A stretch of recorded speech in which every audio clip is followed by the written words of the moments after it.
As áreas escolares, o prazo de todas as escolas estarem acessíveis, entendeu? Era dezembro de 2007. 2007, nós estamos em 24. Está no ar mais um episódio do Obras à Frente, o seu podcast cheio de visões sobre o ramo imobiliário, construção civil e arquitetura. A apresentação, Pedro Maranhão.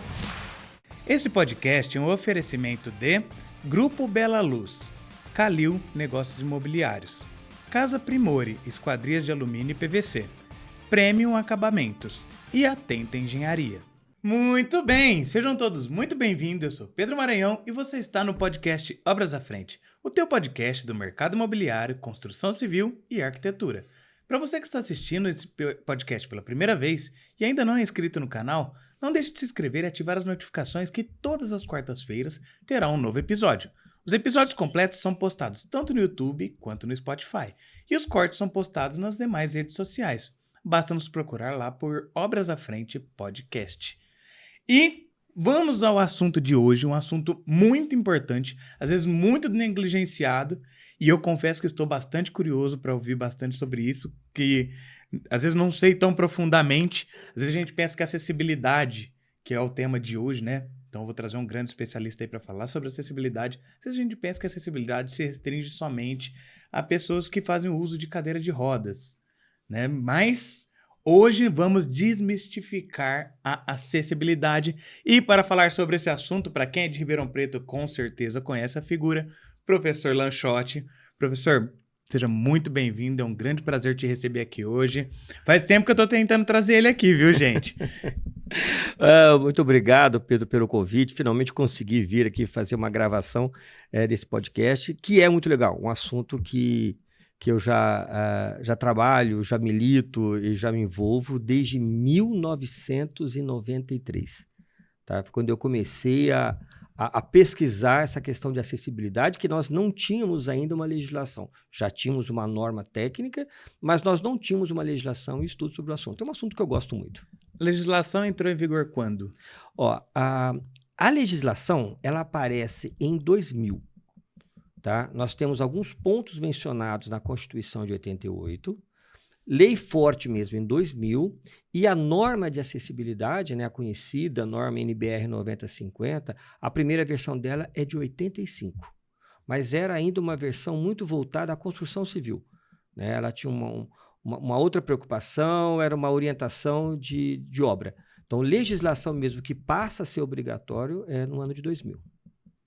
Interessante. 2000, gente. Esse episódio está sendo gravado, vamos deixar bem claro, está sendo gravado em agosto de 2024. Então, é uma...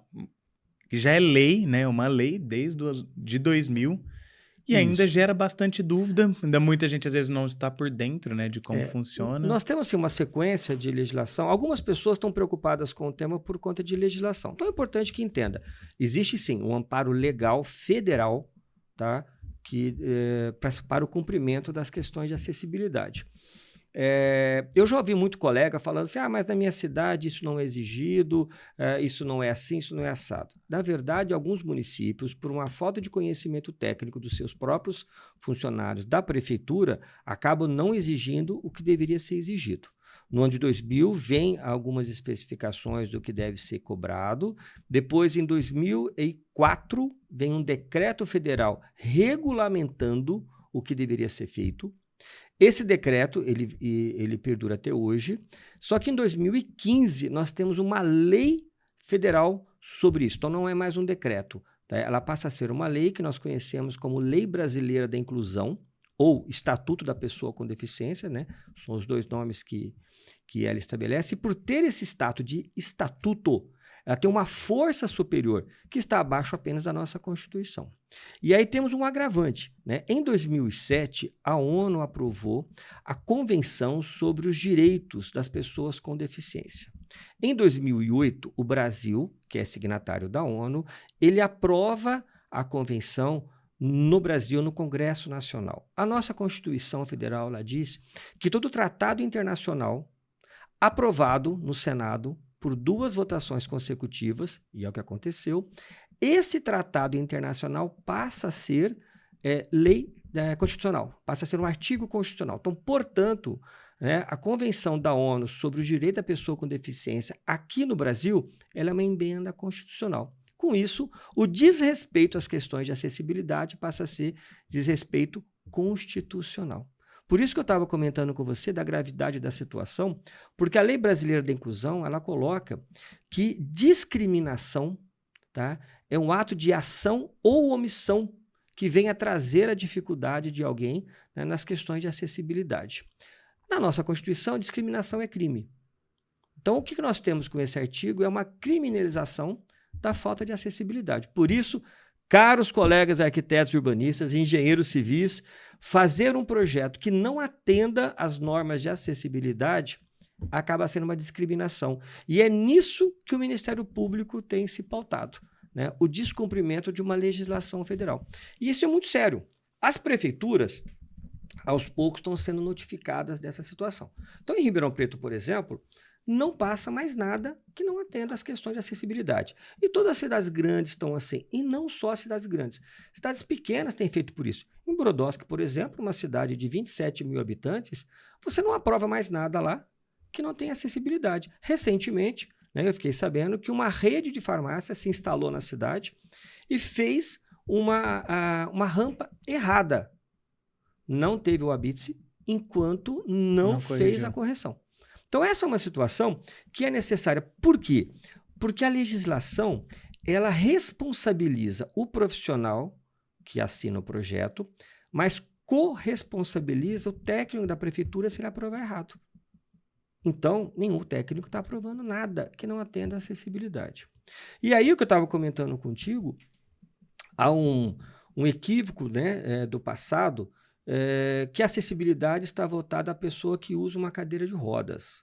Então, a preocupação sempre foi colocar rampa e colocar aqueles, como eles diziam, né, colocar aquele ferro atrás do vaso sanitário. Essa era a visão que se tinha no passado.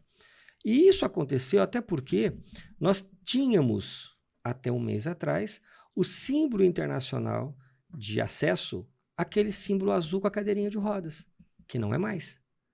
Tá? Nós temos agora um novo símbolo, que ele é universal. Então, ele deixa de ser um símbolo internacional de acesso, porque essa discussão é internacional, não é só no Brasil.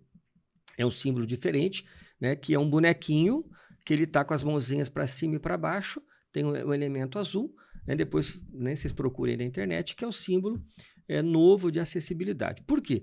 Porque a acessibilidade, ela vai pegar também a pessoa que não tem a visão, a pessoa que não tem a audição, né, que são as chamadas deficiências perceptíveis. Mas nós estamos agora numa outra discussão. São as chamadas deficiências ocultas, né, que você entra aí as pessoas com aspecto do autismo, pessoas com TDAH, pessoas com diversas síndromes, pessoas ostomizadas, né, que algumas pessoas não vão saber o que é isso. A pessoa ostomizada é aquela que tem uma bolsa de colonoscopia ou urinária. Então, você tem aquelas bolsas externas ao organismo, tanto para fezes quanto para urina. E essas pessoas, as bolsas, na maioria das vezes, estão escondidas, as pessoas não percebem, então ninguém vê essa bolsa, mas essas pessoas, elas precisam, em determinados momentos, fazer a higienização, esvaziar a bolsa, tá? Lavar e colocar de novo, né, próximo ao seu corpo. E a ausência de um banheiro específico para essas pessoas faz com que essas pessoas higienizem no banheiro da pessoa com deficiência, contaminando toda aquela pia, porque tudo aquilo é lavado no lavatório. Então, isso não pode mais. Então, nós temos já essa orientação. Locais de grande fluxo de pessoas vão ter que criar banheiros específicos para pessoas com ostomia. Então, essa é uma situação que é nova. E isto envolve o quê? Projeto. Então, arquitetos, urbanistas, engenheiros civis, fazendo projetos, executando projetos, precisam ter esse conhecimento técnico para avançarmos, né, de não apenas colocar rampa e colocar a barra no vaso sanitário. Nós temos muito mais elementos que envolvem a questão de garantirmos aí a acessibilidade. E isso pode acontecer com qualquer pessoa, né? A questão da pessoa com ostomia, os ostomizados, você pega, por exemplo, um crescente número de bolsas urinárias para homens que têm problema de próstata. Isso é muito comum. Depois de uma certa idade, né, dependendo da situação, um agravamento. Então, esse crescente número de pessoas que usam essas bolsas estão aí, em todos os lados, e são chamadas as deficiências ocultas, porque ninguém percebe.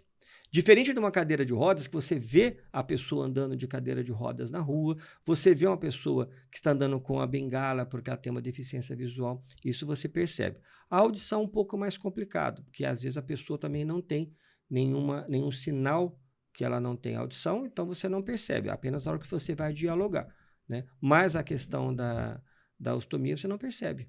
Hoje, né, algumas síndromes você usa o cordão, justamente por isso, para que as demais pessoas saibam que aquela pessoa tem algum tipo de transtorno, tem alguma síndrome que pode deixá-la incomodada.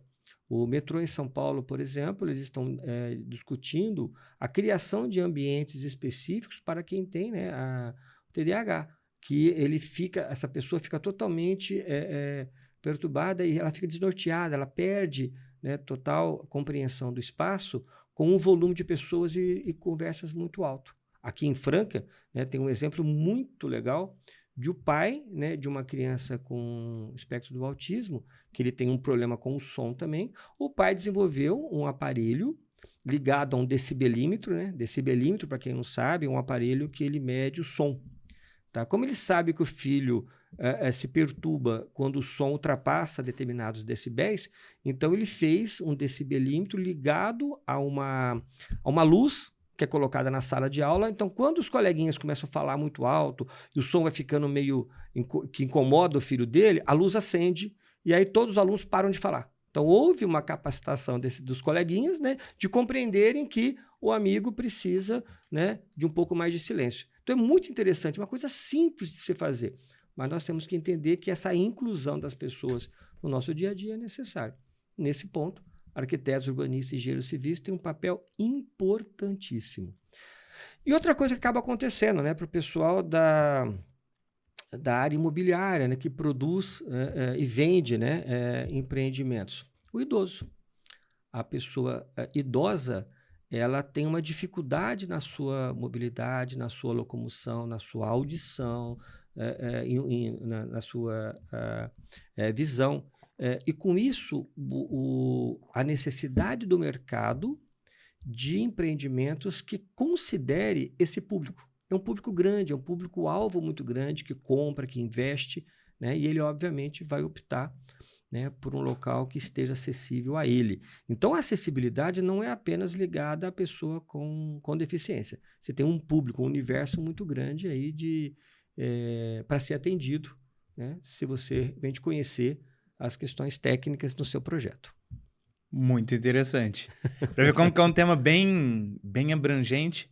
E me marcou bastante essa história que você contou do pai que colocou o decibelímetro e colocou o aviso sonoro, que me fez pensar uma outra coisa, né? Talvez quem estiver ouvindo aqui já deve ter ouvido alguma coisa a respeito disso, criticando. Às vezes, por que tem que fazer rampa de deficiente?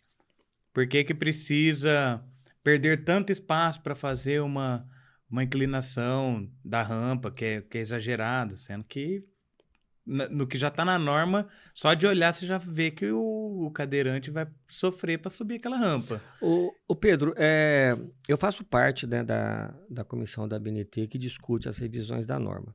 Quando foi feita a versão de 2004, foi quando se mudou a inclinação da rampa. Isso foi necessário porque a inclinação antiga, que era de 12,5%, e é por isso que algumas rampas do centro da cidade elas estão erradas, porque elas foram feitas ainda, né, na norma de 94, então as rampas foram feitas em 95, 96, 97. Essas rampas seguiram a orientação da época, então elas não foram feitas erradas, elas foram feitas com a inclinação que na época tinha, é que elas nunca foram corrigidas, boa parte delas. É que com essa inclinação, as cadeiras viram para trás. Né? Algumas pessoas que estão em cadeira de rodas há muito tempo, às vezes nasceram na cadeira de rodas, ou às vezes a limitação motora está somente nas pernas, então a pessoa consegue jogar o corpo dela para frente, ela consegue equilibrar e sobe, né? Porque o baricentro fica mais à frente, ele consegue subir.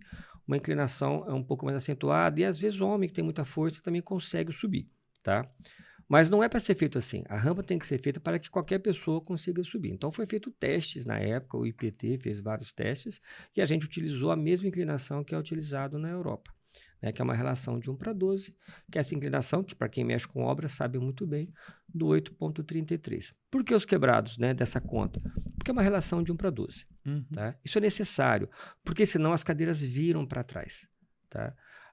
Outra coisa que a gente tem encontrado erros aqui nas rampas de Ribeirão Preto, as novas não, né, essas que estão sendo feitas nos corredores, no programa Ribeirão Mobilidade, já estão dentro das normas novas, que é a necessidade do piso tátil.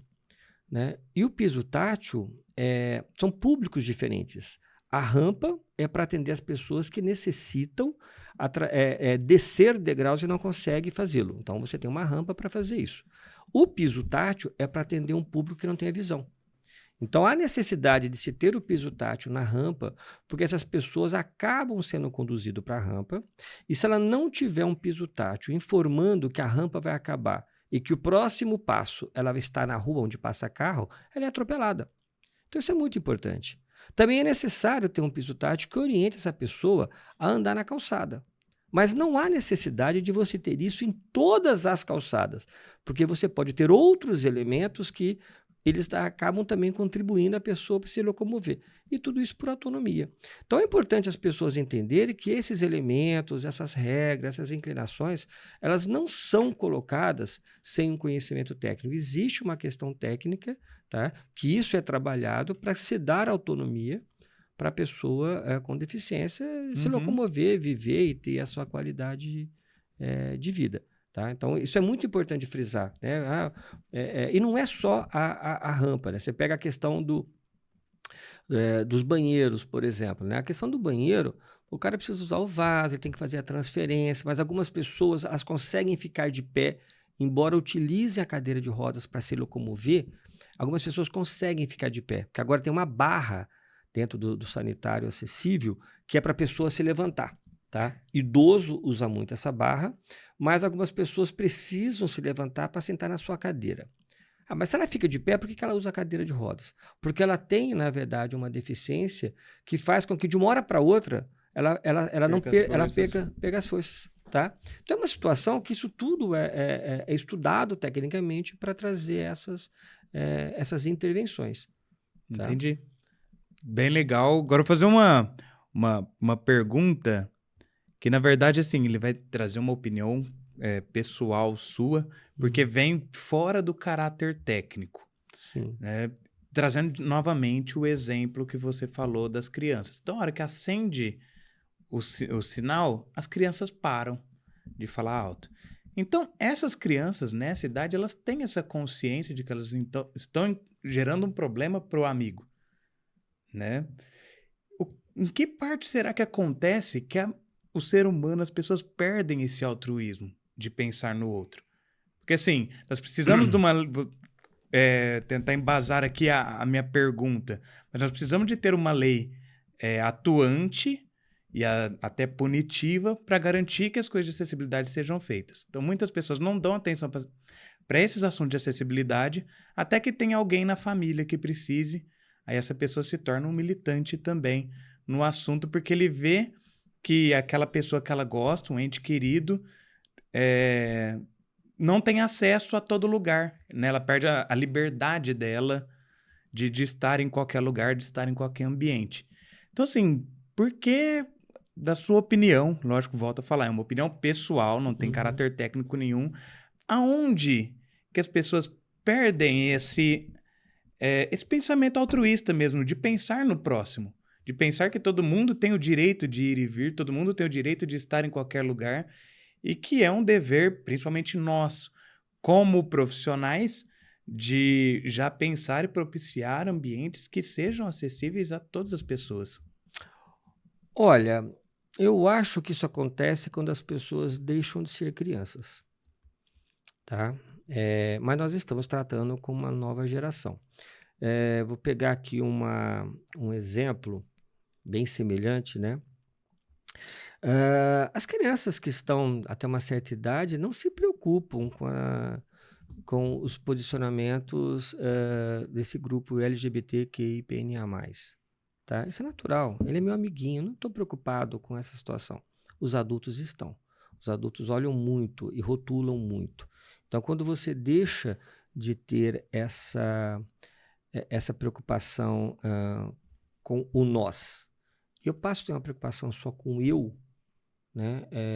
Acontece isso que você falou. As pessoas olham muito para o umbigo, muito para o eu. Então, sim, se na minha família alguém tem alguma deficiência, então eu estou me preocupando com a deficiência. Tá? Isso é muito comum. Né? Alguém ficou com Alzheimer na família, alguém sofreu um acidente, tem um idoso em casa, começa a sentir a dificuldade de levar no banheiro, de caminhar na rua, e é por isso que as pessoas fazem muito lazer nos shoppings. Né? Os shoppings não são bonzinhos, os shoppings vivem de comércio, então eles precisam de pessoas para comprar. E essas pessoas compram, essas pessoas passeiam, as pessoas almoçam, então, ou seja, é uma questão de mercado. A Europa também está preocupada com o mercado. Tá? Nós estamos ainda numa discussão das chamadas barreiras atitudinais. Nós precisamos quebrar barreiras das pessoas para que elas possam realmente pensar nos outros. E aí, nós profissionais, arquitetos, urbanistas, engenheiros civis, além dessa preocupação do pensar, existe um compromisso técnico e ético nosso, porque nós fazemos um juramento, quando nos formamos, do cumprimento da legislação das nossas áreas de atuação. Né? E o Código de Ética, tanto dos engenheiros quanto dos arquitetos, ele, na verdade, penaliza por falta ética o profissional que descumpre normas técnicas. Então, tem toda uma questão em cima disso. Mas as crianças, houve a necessidade de uma orientação, de uma capacitação, obviamente, da professora, informar os coleguinhas como é que funcionam as regras. Tá? Eu não conheço o pessoal, não conheço a professora, eu vi a reportagem pela TV, mas eu acredito que foi uma capacitação muito simples. Olha, crianças, é assim que funciona, porque o amiguinho precisa. E é muito comum.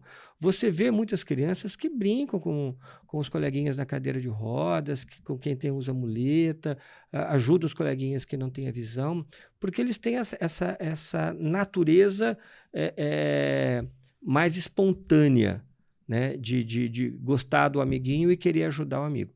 Os adultos é um pouco mais difícil, né? Então,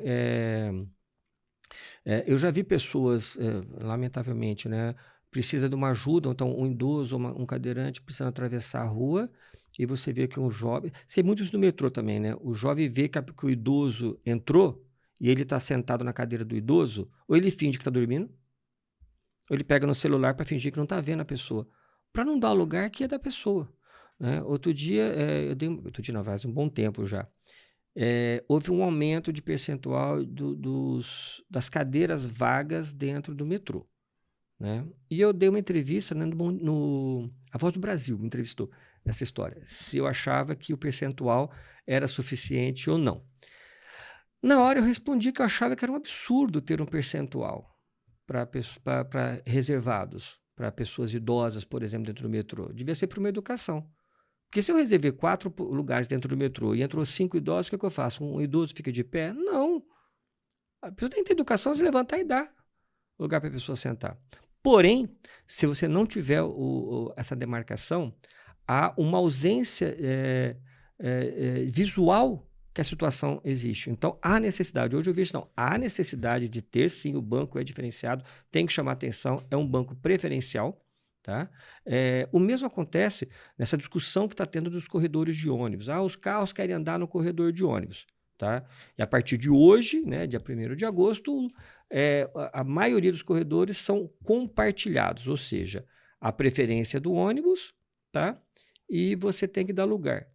Cara, não precisaria ter uma multa por conta disso. Eu, como motorista, no meu carro particular, sozinho dentro do carro, eu teria que ter a educação de dar passagem para um ônibus que é coletivo.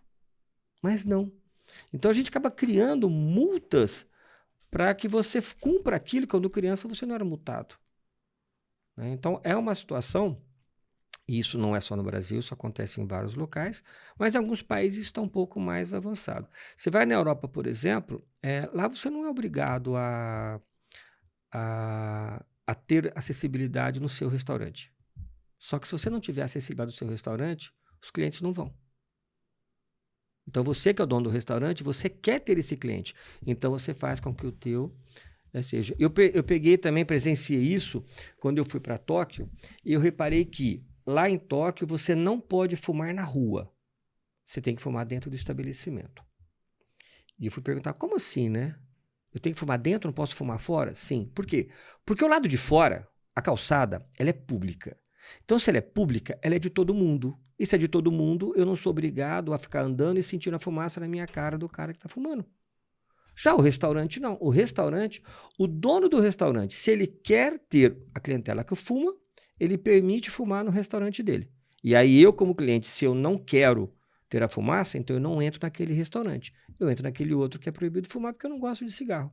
Então o mercado acaba selecionando. E aí você percebe que a população entende isso de uma forma mais natural. Não porque é obrigatório ou porque você vai ter uma lei, mas é uma questão de respeito. Lá em Tóquio também você raramente vê lixeira na rua. Porque eles têm a consciência que o teu lixo não tem que ser recolhido pela prefeitura que vai gastar dinheiro com isso. Se você produz um lixo, você vai deixar no local específico, você leva ao local onde a prefeitura determinou que você tem que levar, entendeu? Você faz a seleção dentro da sua casa, as regras são colocadas. E por que todo mundo cumpre? Porque todo mundo percebe que isso é bom para todo mundo.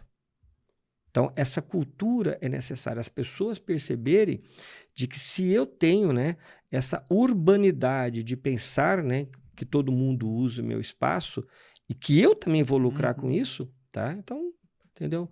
E no Brasil você ainda vê pessoas que jogam lixo pela janela do carro, tá andando de carro, abre, joga papel de bala, é só um papelzinho de bala. Bom, você imagina Ribeirão Preto com 700 mil habitantes, 700 mil papeizinhos de bala na rua. Isso é lixo. Que não vai sumir amanhã. Que né? não vai sumir, isso vai parar no esgoto. Aí você vê quando tem as enchentes, né? Que aqui até que deu uma reduzida, mas quando você vê algumas enchentes, algumas inundações em alguns pontos, com certeza, tá? É o lixo que entupiu o bueiro. Aí o que você ouve na própria mídia? A culpa é da prefeitura que não limpou. Não, a culpa é de quem jogou o lixo na rua. A prefeitura tenta fazer isso, só que para ela fazer tanta limpeza de rua, entendeu? Ela tem que gastar.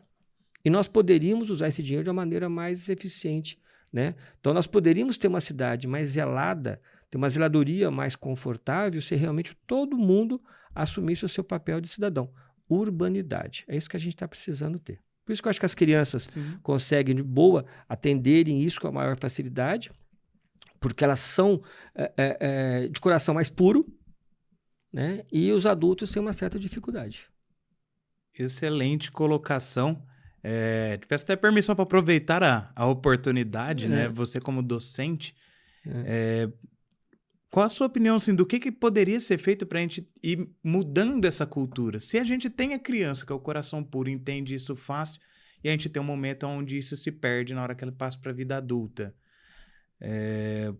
No lado como docente mesmo, né? O que você enxerga hoje que estaria na mão dos professores, conseguiria, de uma certa maneira, pelo menos mover algo? Se é que é possível mover algo, visto que a gente tem um país de dimensões continentais. Eu sou professor universitário. Na minha opinião, o salário do professor universitário tinha que ser o menor na cadeia da docência. Para mim, o maior salário tinha que ser do professor lá do pré-primário, do ensino básico, do ensino fundamental. É ali que está a base de tudo. Tá? Eu entrar numa sala de aula e falar tecnicamente os conhecimentos que eu tenho para os meus colegas, e muitos deles, né? Hoje não que eu estou mais velho, mas eu comecei a dar aula com 26 anos. Tá? Então eu tinha alunos de 20 anos, ou seja, uma relação muito próxima. Mas um professor que está no ensino básico, no ensino fundamental, ele tem uma responsabilidade muito maior que hoje é transferida dos pais, né? Os pais acham que o professor tem que educar. Não, a educação vem de casa. O professor ensina e forma. A educação vem de casa. Entendeu? E há uma transferência muito grande. E uma transferência até perversa. Porque hoje é uma dificuldade muito grande de um professor lidar com disciplinas. Nós temos hoje situações... eu me recordo no meu tempo do ensino, a gente chamava de primário, que é o ensino básico hoje, né? Eu tinha uma professora que ela pegava uma reguinha de madeira, ela batia na mão dela, tá? 3 vezes 7, 4 vezes 2, 5 vezes 5. E nós tínhamos que estar falando assim. Tinha que decorar a tabuada, tinha que decorar a tabuada. Havia uma pressão psicológica muito grande naquilo lá, de bater na mão e fazer a chamada, entendeu? Eu não cresci um rapaz revoltado por isso. Eu tinha um respeito muito grande, um amor muito grande pela minha professora. E ai de mim, se eu desrespeitasse a minha professora, entendeu? Porque minha mãe me daria bronca, com certeza, porque ela ia dar razão à professora, tá? Que estava ali, né, fazendo o papel dela de me ensinar o beabá, a tabuada e todos os conhecimentos. Hoje é uma outra dinâmica, né? Há uma preocupação, a gente sabe que houve já muitos exageros, situações abusivas na sala de aula, a gente sabe disso, não defendo, claro, essa situação, mas há uma situação de respeito. É necessário se respeitar os professores em sala de aula. Mas nós estamos vendo uma melhora muito grande nessa questão de consciência. Você tem hoje não mais apenas aula de português, matemática e ciências na escola. Você tem aula de educação ambiental, você tem aula de valorização do patrimônio, você tem aulas de mobilidade urbana. Hoje as escolas elas trazem seus currículos discussões que extrapolam, né, as questões básicas de adição e redação. Tá? Então, isso é muito importante. Por isso que você já vê hoje na geração Y, que está aí, esse pessoal, né, dos seus 20, 30 anos, já com uma outra consciência do que a minha geração, né, que os Millions, né, teve. Né? Essa minha geração é uma geração que vem pós-Segunda Guerra Mundial. Nós pegamos também uma revolução aqui no Brasil. Então, há toda uma preocupação com a vida financeira estável. Né? Nós temos ainda uma pegada revolucionária de direitos, porque a gente vem de um período, né? Eu passei toda a minha adolescência no período de ditadura. Quando eu estava na faculdade, né, fiz passeata no Diretas Já, fiz várias manifestações, né, invadi reitoria da minha faculdade federal, porque era em defesa do ensino público, porque naquela época os militares queriam acabar com a universidade pública. Então, toda uma questão que a gente tem de vivência. Hoje há uma outra consciência, né? Eu vejo, inclusive, alguns jovens que desacreditam que a ditadura existiu. Né? Até me arrepia quando uma situação dessa, isso foi forçado, isso não existiu. Gente, existiu, muita gente morreu, muita gente apanhou, entendeu? Mas há uma outra consciência de jovens. Então, a educação hoje tem trabalhado muito com isso, né? De você trazer para dentro dos bancos escolares preocupações com o meio ambiente, as questões climáticas. Isso hoje é uma questão evidente, o que aconteceu com o Rio Grande do Sul, é uma evidência, embora eu encontre ainda muitos jovens achando que é exagero achar que o desmatamento, né, é um causador da chuva. Como é que pode desmatar a Amazônia e chover no Rio Grande do Sul? Tem pessoas que têm essa visão ainda, tá? Mas você vê que a maioria não é assim, não. As pessoas estão preocupadas com o futuro, tá? E não com o meu futuro. Eu não vou ver o futuro, né? Eu tenho o quê? Mais 20, 30 anos de vida, mas não, os jovens que estão hoje com seus 18 e 20 têm uma preocupação muito maior com as questões ambientais. Isso é muito importante, isso é muito importante. Isso aí é uma coisa importante mesmo. Muito obrigado aí pela tua resposta e contribuição nesse ponto. Eu tomei liberdade de fazer essa pergunta, né? E porque, de fato, né, essa nova geração que está vindo agora tem uma preocupação maior com essas questões de sustentabilidade, com as questões como um todo. Então, talvez até esses assuntos de acessibilidade ganhem uma força maior e uma atenção mais devida, né, também dessas pessoas que estão vindo. Parte boa e interessante é que eles são formadores de opinião. Então, eu costumo comentar que, assim como eu também fui formador de opinião para os meus pais, para o pessoal da geração dos meus pais, o pessoal mais novo vai ser formador de opinião da minha geração. Né? Porque eles vão estudar, vai chegar no momento que eles bancam aquela ideia e a gente para prestar atenção e ver que aquilo lá que a pessoa está falando faz todo sentido. Você estava comentando sobre a questão de geração. Sim, a gente está numa outra geração. E aí estamos assistindo claramente já de um longo tempo a chamada Revolução 4.0, né? essa questão que pega aí as multimídias, a questão dos Wi-Fi da vida, a necessidade de tudo isso, né, dentro de uma caixinha chamada celular, tá? Não dá nem para dizer que isso é um telefone, porque as pessoas que as menos fazem é falar por esse aparelho, né? Hoje as pessoas não falam, elas teclam, elas mandam mensagem. Eu vejo isso como ruim, tá? Mas na minha visão de sociedade, de quando eu venho, na década de 70, 80, tá? Porque eu gosto de falar com as pessoas, eu gosto de olhar nos olhos das pessoas. Essa geração não, eles te mandam mensagem. E é uma população imediata, né? Te manda mensagem, se você não respondeu logo, a pessoa se irrita por conta disso. Então, a velocidade, você pode ver que os jovens dessa fase aí dos 18, 20 e poucos anos, eles escutam as mensagens no WhatsApp no 2x. Imagina, eu se eu botar um e-mail, já não entendo nada que a pessoa me manda de recado. Parece que a pessoa está nervosa. Mas é uma outra geração. Eles estão errados? Não, é uma outra geração.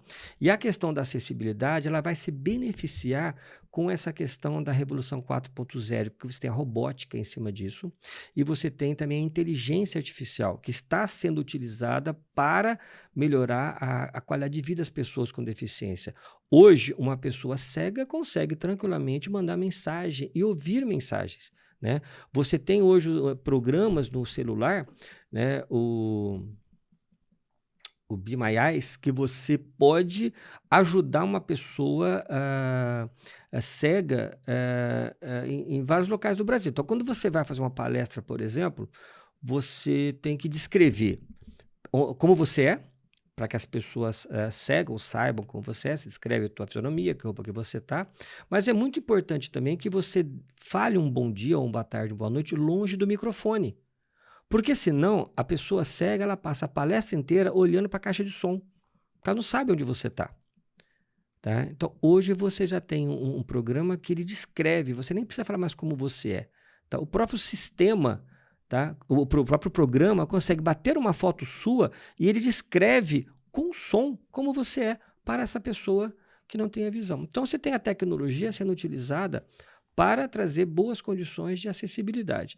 Então, além da preocupação com os projetos, que aí as pessoas têm que ter, há toda uma discussão de tecnologia, que é isso que os jovens hoje desejam, que você tem que estar antenado, preocupado, para poder projetar. Automação de casas. Hoje você consegue fazer tudo. Você pega esses programas de automação, você manda acender a luz, apagar a luz, liga som, fecha a porta, liga a porta. Então, tudo isso as pessoas que não têm os braços, não têm as mãos, têm autonomia dentro da sua casa, se a casa for automatizada. Mas o profissional sabe disso? A faculdade está ensinando isso? Não está. Não está ensinando. Então, não é trazer para dentro dos bancos escolares somente a norma 90-50 de acessibilidade. Isso é o mínimo da discussão. Então, os profissionais, né, o pessoal que produz ambientes para serem vendidos, lojas de shopping, pontos comerciais, edifícios corporativos, há necessidade, né, de você avançar a tecnologia. Aconteceu por aqui. Quando eu entrei aqui hoje nesse prédio, não tenho mais que pegar a fichinha para entrar, entendeu? A fotografia me reconhece. Sabe quem eu sou? Eu entro e saio, fica registrado. Há uma questão de segurança para quem entra e para quem sai. Há uma facilidade, não tem que carregar nada, não tem que botar crachazinho, não vou perder o crachá. Então você vê coisas simples sendo melhoradas com a tecnologia, mas você tem o profissional que projeta tem que estar preocupado com isso. Então, a hora que a gente fala de acessibilidade, que a gente estava até tendo uma discussão antes, é um mercado profissional enorme, que está aí fora. Enorme. Tá? Nós temos mais de 500 anos de cidades construídas sem acessibilidade, e tudo tem que ser adequado, tem que ser adaptado. Então, entra o profissional, arquiteto, urbanista, engenheiro civil, pessoal que trabalha com o mercado imobiliário, mercado aquecido, e há um punhado de coisas a serem construídas novas, né? Eu tinha uma viagem marcada para a cidade de Masdar, que fica no Emirados Árabes, né, lá perto de Dubai, para a gente conhecer os carros autônomos, que você não precisa mais de motorista, né? Essa viagem acabou sendo cancelada por conta da pandemia, que era um grupo de empresários de Ribeirão Preto. Nós estávamos indo, nós éramos em 15 empresários aqui de Ribeirão Preto, eram 2 professores universitários, a gente estava coordenando a viagem, e mais, né, 13 empresários. Nós íamos conhecer Masdar, para conhecer todos os edifícios com placas fotovoltaicas, uma economia de energia, tá? Reuso de água, tá? Uma questão ambiental em cima disso. E os carros autônomos que te levam para cima e para baixo.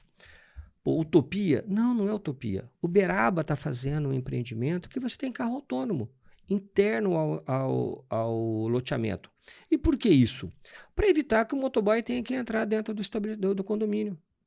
Né? Você tem um carrinho que pega um produto, põe o produto leva até, né, a sua casa. O carro autônomo busca o lixo na sua casa, leva a correspondência para a sua casa sem precisar que um estranho entre. É uma questão de segurança. Tá? Existe uma startup ribeirão-pretana que conseguiu um apoio de uma empresa canadense. Eles estão finalizando um carro autônomo no Canadá, desenvolvido aqui em Ribeirão Preto, e foi testado num shopping em Ribeirão Preto, tá? Na época da pandemia. Muito legal. O funcionário do shopping, tá, no teste, ele pedia um lanche numa lanchonete. Tá? Ele fazia a compra pelo celular, caía no sistema daquela lanchonete, o lanchonete fazia o produto que ele tinha, avisava tudo pelo celular. A hora que estava pronto o lanche, o carrinho ia até lá, o funcionário punha o lanche dentro do carrinho, digitava o código, o carrinho ia até a loja daquele funcionário, digitava o código e pegava o sanduíche. Simples assim. Tecnologia que vai trazer benefícios também de acessibilidade.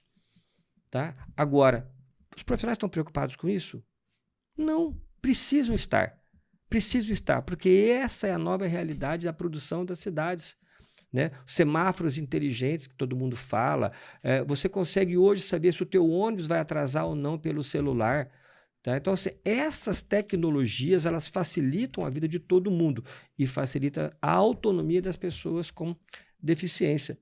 Agora, se o profissional não estiver preocupado, antenado com essas questões, tá? Ele vai ficar fora do mercado. E mesmo o empreendedor, a pessoa que produz para vender o produto, se esse produto não for produzido dessa maneira, ela perde um nicho de mercado enorme. Né? Então, há necessidade de entendermos que a acessibilidade não é só um usuário de cadeira de rodas, não é apenas a pessoa, né, que não enxerga. Eu tenho um público muito grande com deficiências visíveis e ocultas, mas eu tenho uma população muito grande que também se beneficia com as questões de acessibilidade e a tecnologia está chegando para alimentar tudo isso. Dá uma boa discussão, né? Dá uma boa discussão, com certeza. E você acha, como você disse, né, então ele é um mercado que já está exigindo isso do profissional. Ao mesmo tempo, você acredita que é um mercado que traz boas oportunidades para quem...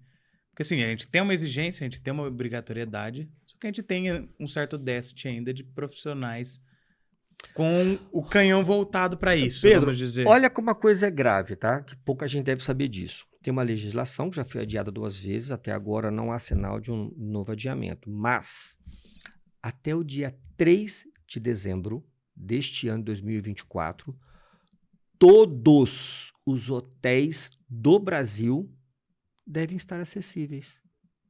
Lei federal. Aí o que vai acontecer?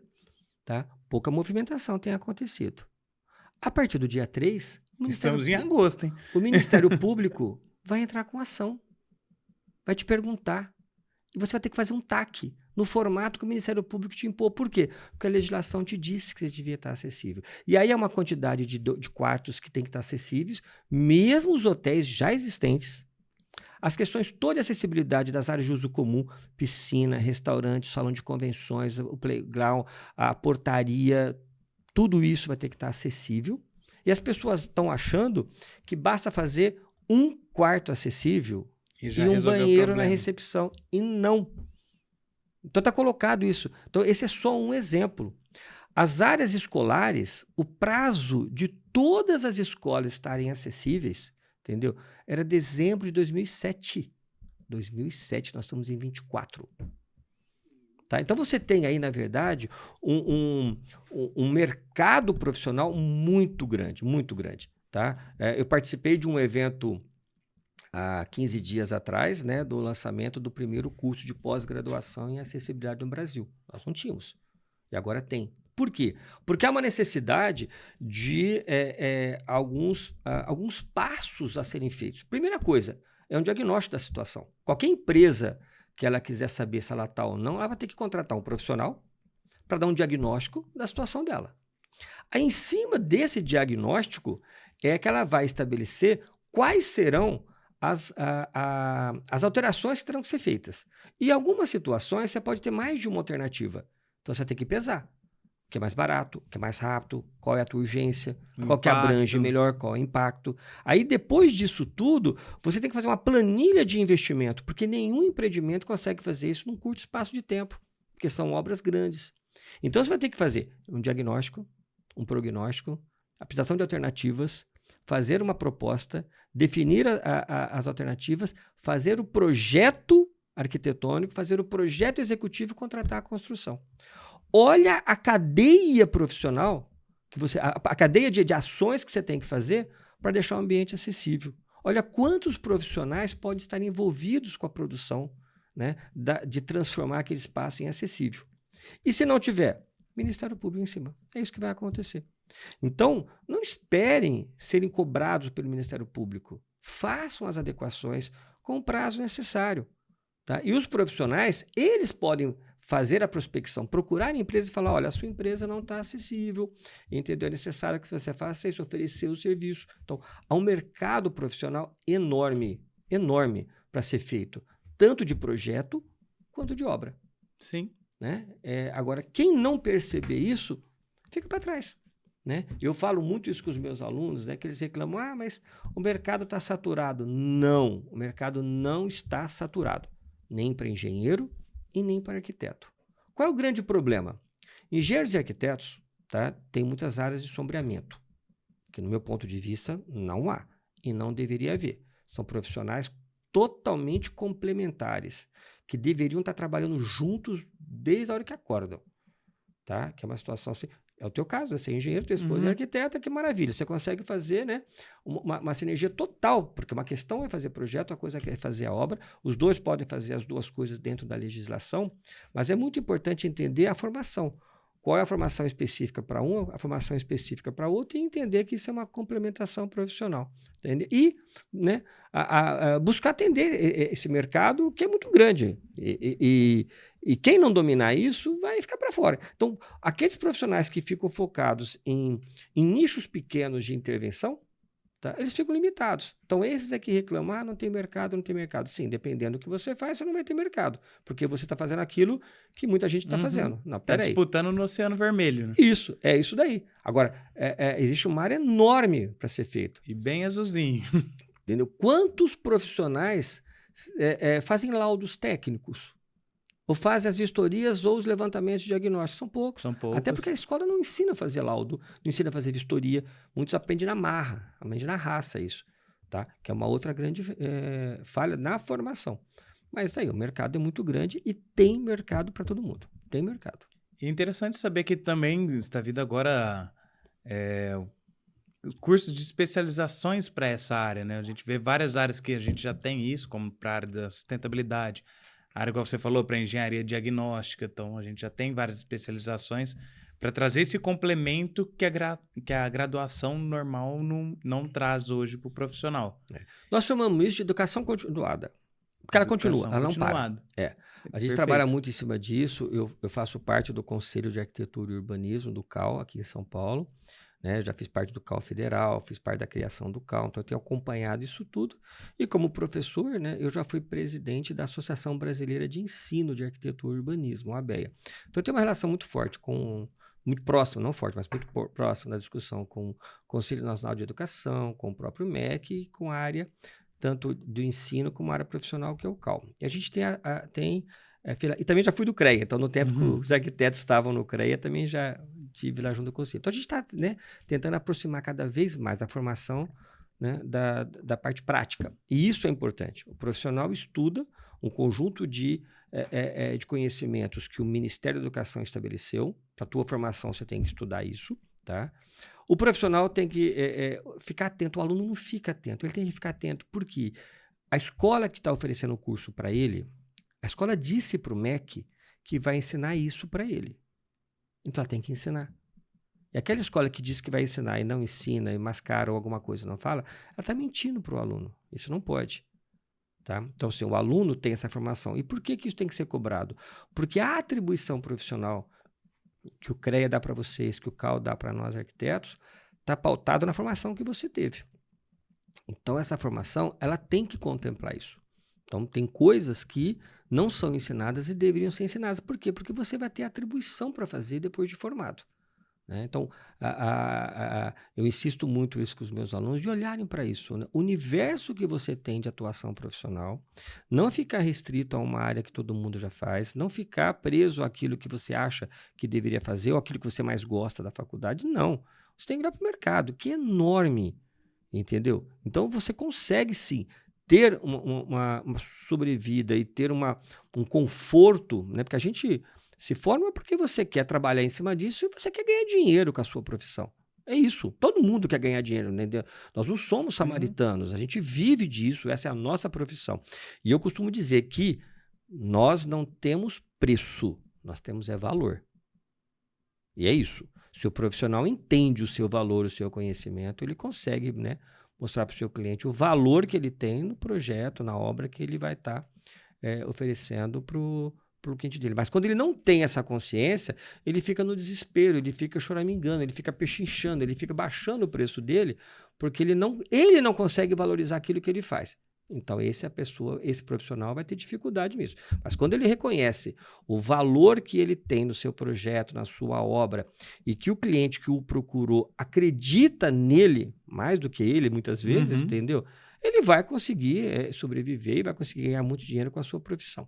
Isso é muito importante, os profissionais perceberem isso. E o mercado está aí pronto para isso. E com muitas oportunidades. Muitas. Né? Muitas oportunidades. Até trazendo também mais para essa volta de questão, para esse assunto sobre mercado, porque, de fato, muita gente procura fazer aquilo que já está dando certo. Né? Então, a pessoa está trabalhando com esse nicho aqui. Quantas pessoas que vão sair da faculdade aí de arquitetura, por exemplo, o que eu quero fazer? Eu quero fazer projeto residencial de alto padrão. Não é que é totalmente nichado, mas é o que todo mundo de bate-pronto fala que quer sair e quer fazer. E não tem nenhum problema. Mas tem gente que tem um acesso mais fácil ao meio de alto padrão, porque já convive nesse meio.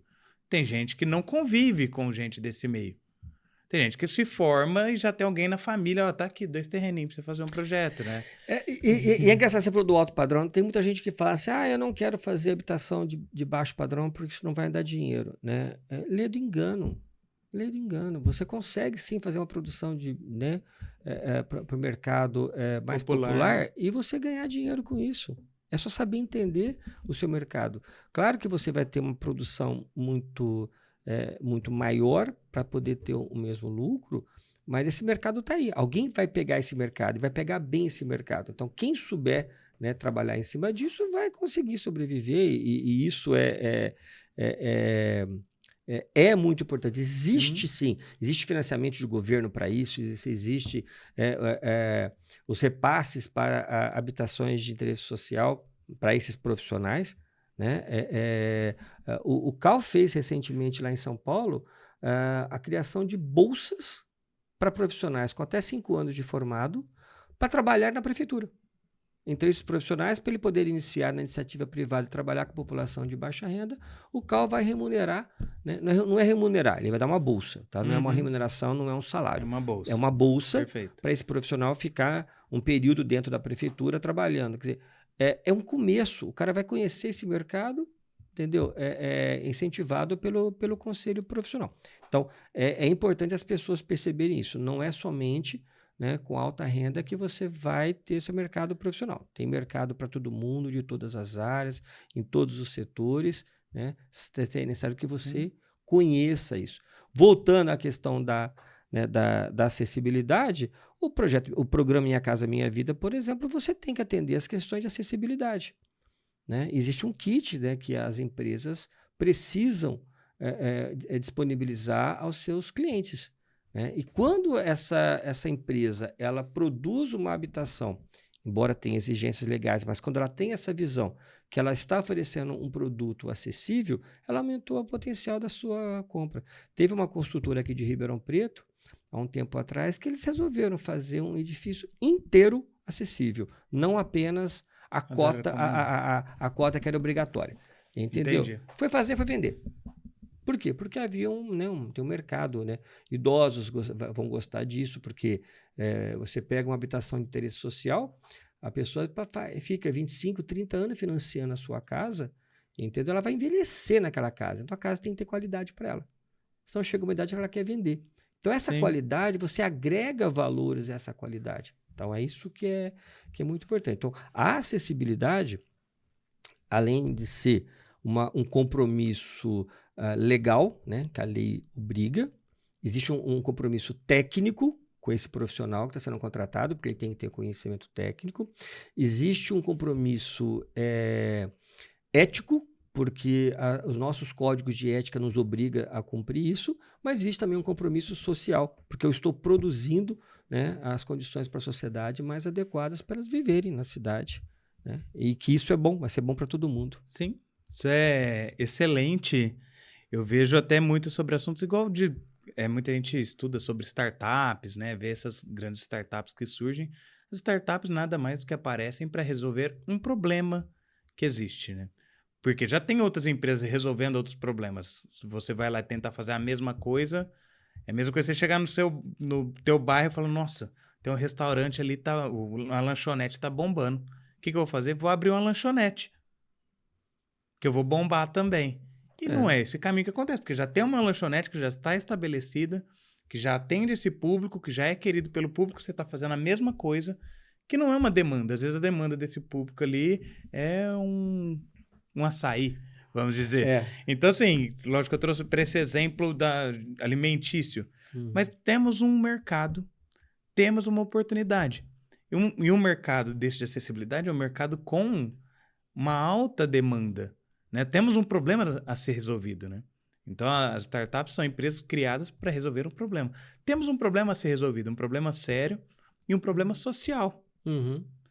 Então, por ser um problema sério, um problema social, um problema que tem uma lei obrigando sobre isso, você acabou de falar aí sobre as questões dos hotéis. Então, existe uma grande oportunidade. E a gente sabe que quem chega primeiro bebe água limpa.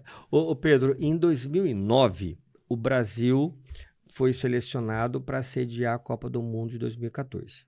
Em 2010, eu fui contratado pelo Ministério do Turismo para fazer uma análise dos hotéis, restaurantes, pontos turísticos das 14 cidades que foram selecionadas para sediar a Copa do Mundo. Então, me afastei aqui da Prefeitura de Ribeirão e fui, né, rodar as 14 capitais escolhidas. Então, fui conhecer, né, fiz um levantamento, produzi na época um guia de turismo acessível em português e inglês. Era a ideia de a gente mandou isso para a FIFA, né, para poder ver o guia. Mas a ideia na época, o Ministério do Turismo, ele não queria que eu apontasse as falhas. Ele queria que eu apontasse aquilo que tinha de bom nos hotéis, ligado à acessibilidade. Então, eu visitava os hotéis e, esse hotel tem um cardápio em braille. Então, eu tinha que destacar isso. Eu não destacava, por exemplo, que aquele local não tinha um banheiro acessível. Eu destacava o que tinha. Então, foi interessante porque eu fui mostrando, né, onde tinha quarto acessível, se o quarto estava correto ou não, se tinha o dormitório. Então, eu fui percebendo que na época que os restaurantes e os hotéis não tinham o menor preparo do que estava acontecendo. Não sabiam. Né? Então, o hotel é acessível? Por quê? Porque ele tem um quarto com um banheiro que tem barra no vaso. Então, eles anunciavam que aquilo era um hotel acessível. E não era. Não chegava na piscina, não chegava no restaurante, as mesas do restaurante não cabia uma cadeira de rodas, não tinha como fazer transferência para a cama tinha outra altura, a porta do banheiro não abria para fora, que é uma outra questão que as pessoas não entendem. Por que a porta do banheiro tem que abrir para fora? Porque alguém pode se acidentar dentro do banheiro e eu preciso socorrer aquela pessoa e eu não consigo arrombar a porta para dentro. Então eu preciso arrancar aquela porta para socorrer. Você consegue tirar o pininho. Isso. Então as pessoas não entendem, acham que se eu fizer um banheiro grande e a porta abrir lá dentro sem atrapalhar, é possível. Não, não é possível. Por que o banheiro tem que ter uma entrada independente nos locais públicos? Porque eu preciso permitir que uma pessoa de sexo oposto ajude a pessoa na cadeira de rodas. Então, se eu coloco o banheiro acessível dentro do banheiro coletivo, eu não consigo fazer as pessoas de sexo oposto entrar lá dentro. Então, o banheiro obrigatoriamente tem que estar do lado de fora, com uma entrada independente. Então, essas regrinhas são regras muito importantes. Então, eu fui fazer essa vistoria. Olha, eu devo ter encontrado nas 14 cidades que eu fui, 3 ou 4 hotéis que tinham um intérprete de Libras para atender uma pessoa com deficiência auditiva. Não tinha. Tá? Tivemos depois um problema com os cardápios. Não tem cardápio em braille. E quando tem o cardápio em braille, não tem preço. Então não resolve nada. Então eu tinha que, inclusive, aprender no braille para eu poder ver se o cardápio que me mostrava tinha preço ou não tinha preço. Né? Porque se é para autonomia, tem que ter preço. Então, eu percebi que quando havia uma tentativa de fazer algo bom, era um banheiro para cadeira de rodas. Era isso. Tá? Fizemos o guia. Aí, nós montamos uma equipe com uma cadeirante, uma pessoa com deficiência visual, uma pessoa com deficiência auditiva e um idoso. Essas 4 pessoas percorreram também as 14 capitais, tá? Entrando em hotéis e restaurantes, usando os locais que eu tinha mapeado. Então, tinha lá uma cena que foi assim, das mais emocionantes, que é a garota que era deficiente visual, que tinha deficiência visual, mergulhando com os golfinhos em Manaus. Fantástico isso. Tá? A sensação dela de passar a mão no golfinho, sentir textura. A gente foi mostrar como estávamos ruins naquela época. Tá? E depois os hotéis receberam o nosso diagnóstico para que eles pudessem melhorar para a Copa do Mundo, né, que vem em 2014. Tá? Não fizeram muita coisa. Avançaram, mas não foi tudo o que se esperava. Por isso que essa lei agora deu prazo para que os hotéis, né, se adequem. Porque realmente não atenderam lá naquela época. Quando chegou nas Olimpíadas, houve outro problema. Nós temos a língua brasileira de sinais. Existe a língua francesa de sinais, a língua japonesa de sinais. Algumas coisas são até parecidas, mas são línguas diferentes. E nós não tínhamos quem fazia a interpretação. Então, na hora de você fazer a premiação das Paralimpíadas, que as pessoas que tinham deficiências auditivas de países diferentes, a dificuldade de encontrar no Brasil quem pudesse fazer essa tradução. Porque não se tinha isso. Tá? Nós temos, há pouco tempo, nós estamos tendo escolas ensinando realmente a língua brasileira de sinais. Né? Nós temos poucas pessoas. Você anda aqui em Ribeirão Preto, procura quantos hotéis tem funcionários que têm intérprete de Libras, as dificuldades que isso é. Um evento, vai para um congresso, diversos eventos você tem lá e não tem um intérprete de sinais, né? E essas pessoas surdas não saem de casa. Né? Então, nós temos um público muito grande, que aí entra as chamadas barreiras atitudinais e barreiras sociais que organismos precisam estar atentos. Então, a acessibilidade, cara, ela vai avançando, você vai fuçando, você vai encontrando assim, né? E tudo isso cai no mercado de trabalho. Cai no mercado que vai produzir o intérprete de sinais, os closed captions, né?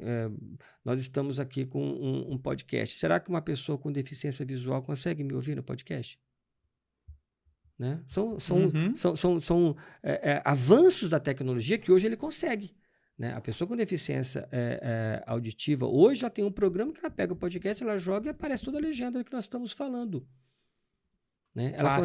Fácil. Ela consegue pegar.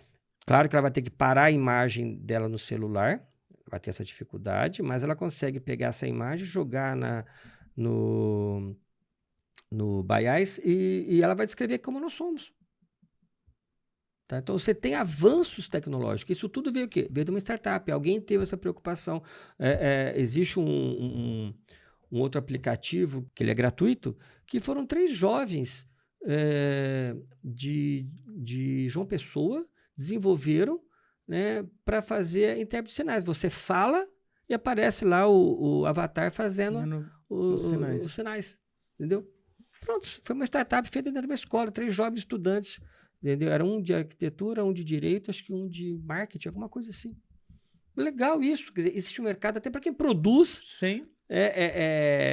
serviços, startups que vão atender a acessibilidade. Então, assim, é enorme esse mercado. E temos que olhar realmente como mercado. Há uma questão social, mas é uma questão mercadológica. Existe um mercado muito amplo para esse público.